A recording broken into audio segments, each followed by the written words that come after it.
Julian here, and today I'm super excited to be showing you how to make drums like Burial, more specifically focusing on kind of like layering techniques and just sort of new and interesting ways that I have figured out to make these style of drums. As usual, you can get the project file and samples from this video in the description. It also includes that bass and that cool vocal sample that you heard in the intro that I'm going to talk about in a bit.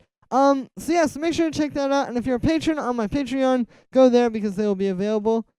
And yeah, let's dive in. So, the first thing I'm going to show you here is the rim shot, which sounds like this. And this is 2 layers. I have this layer, and then this one underneath it. So, the first one I played you, this one, it's kind of like the main rim shot. It's just sort of like a nice, short, kind of punchy rim shot. For processing on here, I have a very tiny bit of reverb. You can see what I have going on is I have the decay time down to like 473 milliseconds, so it's super short. Like you can hear, it's not obviously like a long ringing out reverb or anything like that. Here's without it, and then with it.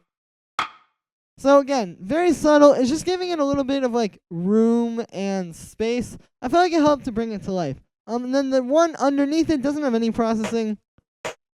It's just kind of a little bit of a lower rim shot. The goal here, and something that I want to talk about, is I wanted to have 2 sounds that work together to make this one very powerful rim shot, but the sounds need to complement each other. Like I didn't want them to be, I didn't want to be doing too much EQing and compressing and stuff. And really, the main thing that I'm trying to illustrate here is that you don't need to do all that stuff. If you just choose sounds that work together naturally and again complement each other, you just don't really have too many problems that you have to go in and fix because they work together. Like this rim shot is more in the high end, and this one is more in the low end. And so I don't have to do too much EQing to get those to work together. So then the next thing I will show you is the kick, which sounds like this. So this kick is 3 layers. We have this like 808 thing, this UK garage kick, and then this little rim shot kick, which I will explain at the end. So the first one here, like I said, is the 808 kick, which sounds like this. And so all this is just a simple 808 kick. Here it is with no filter. And then what I did was I put a low pass filter on it. The thing about this 808 is that it's really important, actually. Like, this is something I hear in a lot of Burial's music. I believe he's doing this. And I've analyzed his tracks a little bit deeper, like gone through with an EQ and sort of, listened to just certain areas of the frequency spectrum. And I believe this is what he's doing with his kicks a lot of the time. Essentially what this 808 is adding thump and power to the sound. It's just a nice thumpy low-end punch that helps to really beef up the kick. Because, like, if you listen to these 2 kick layers on their own, they're cool, but they really don't have that foundation that they need to tie them together. So that's the goal of this 808.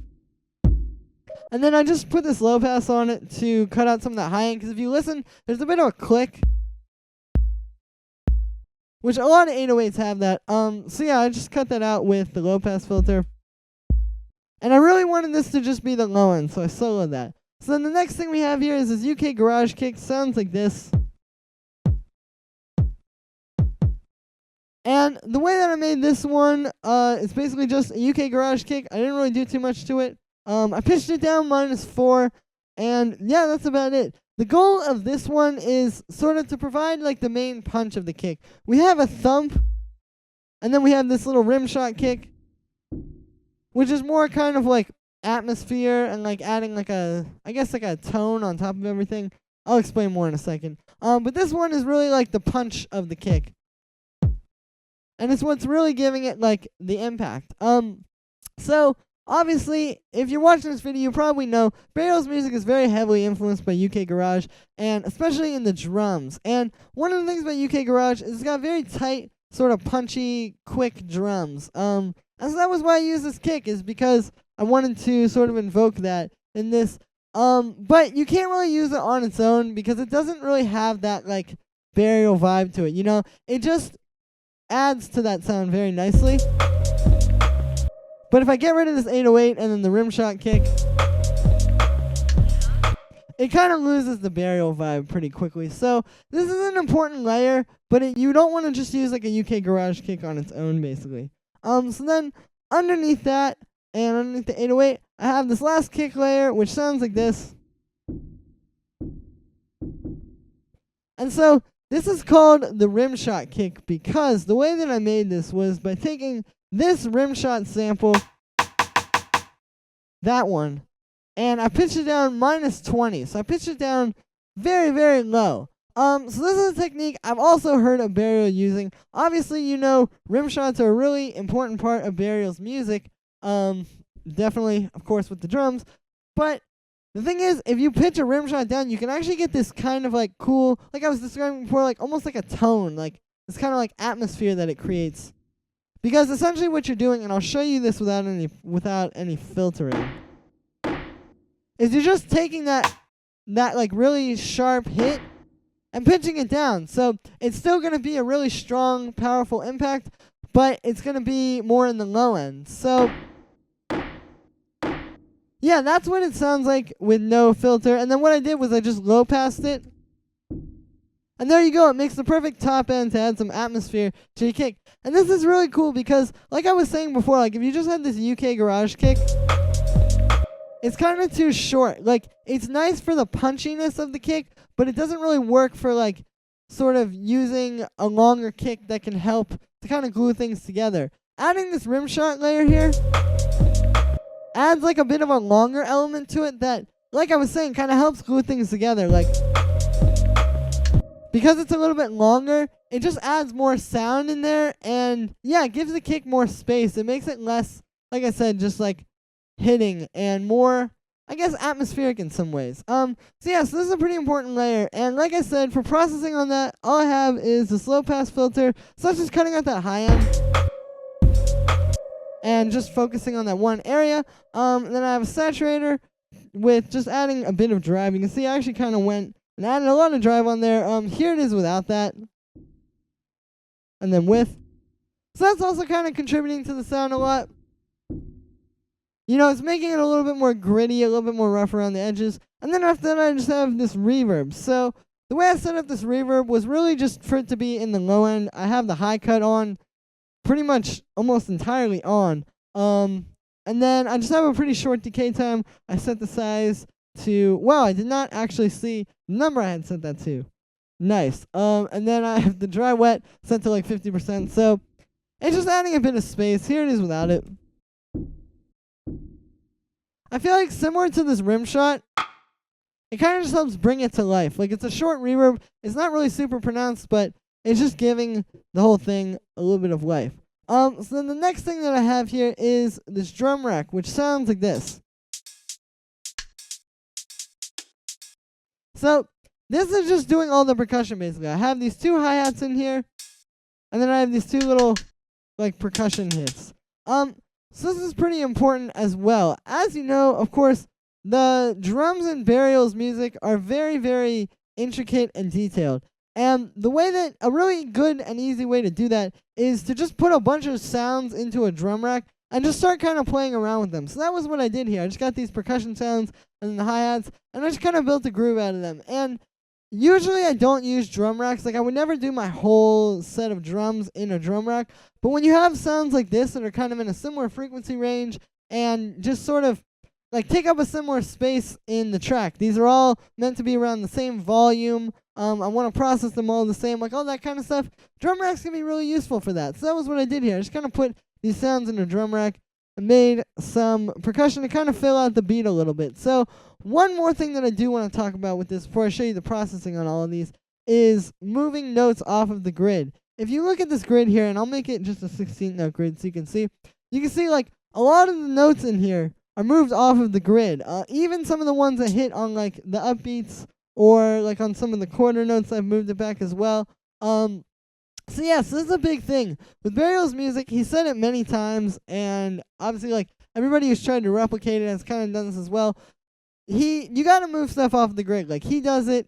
It's a lot of other people do it. It's just a great technique to get this kind of like more interesting feel because, yeah, like when you just, use 16th notes or 8th notes or whatever, that's kind of been done. And part of Burial's music, I feel like, is it really sounds futuristic. So to go with that, you need to always be pushing forward and trying to do new and interesting things. And a really good way to do that is moving your drums off of the grid, particularly your percussion. And I think it made for some interesting sounds here. You know, like in some of the parts where it's a bit more pronounced.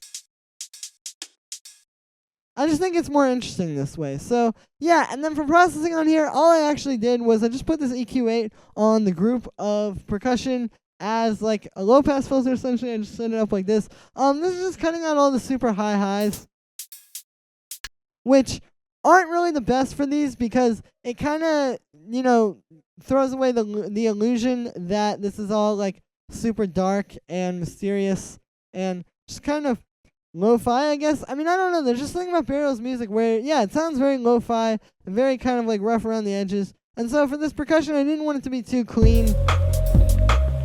That just really doesn't sound like Burial. So adding that EQ8 helped to kind of make it a little bit darker. So then the next thing that I have here is some noise, which I also layered that. So here's all of the noise together. And so what I have here is I have two vinyl noises and this little street noise. The first vinyl noise sounds like this.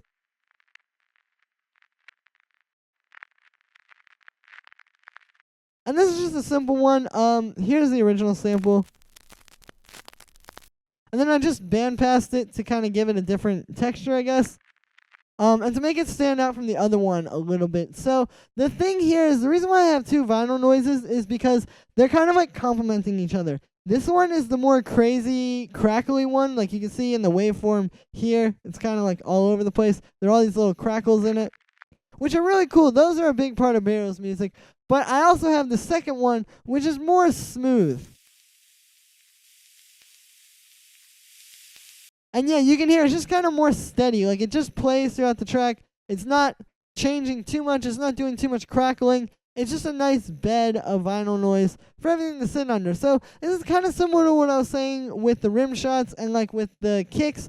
You know, if you put sounds together that complement each other, you can actually get away with quite a bit. I used two vinyl noises here, and because they complement each other, with the one being a lot more crackly and all over the place, and then one just being more steady and static, yeah, it really works well together, I feel like. Like, you can hear, it almost kind of just sounds like one. And yeah, so then the last little layer of noise that I have here is the street noise, which sounds like this. So this was just a recording I had done. I think I recorded this on my phone. I was just like walking around and figured might as well record some street noise. And then I brought it in here. And then all I did on that was I just cut out some high end. Similar to the percussion and the hi-hats, I thought it sounded kind of cool and a little bit more of that like lo-fi Burial kind of vibe when I did the low pass. So I added that on there. And yeah, I know this is a Burial drum tutorial, but this stuff is actually very important. Like, this noise really does a lot of work. It helps to kind of glue everything together in a lot of ways. Like, it fills in a lot of those spaces that the drums have. So then I'll quickly show you this bass and this little vocal sample as well that I did. This bass line is pretty simple. It's just a respace. It sounds like this. Pretty straightforward, just two saw waves, a little bit of detuning, then into a low-pass filter. And I did set the voices to 1, so it's monophonic. And I have this little glide here, because you can see there are some glide notes in here. And yeah, that's just the purpose of that. And then I have a bit of saturation on that as well, just to kind of make it a bit more rough and to fit the Burial vibe a little bit more. And then this little vocal sample down here is pretty simple as well. Sounds like this. So this, I'll show you the original sample. So that is actually me singing. If I pitch it down an octave, you will definitely hear it. Let me warp it. So you can kind of hear that is my voice. But yeah, I just took that, pitched it up an octave. I might have tuned it a little bit, and then I just put it into this reverb. And it just gives it like some nice ambience. The thing is, the reverb rings out really nicely, actually.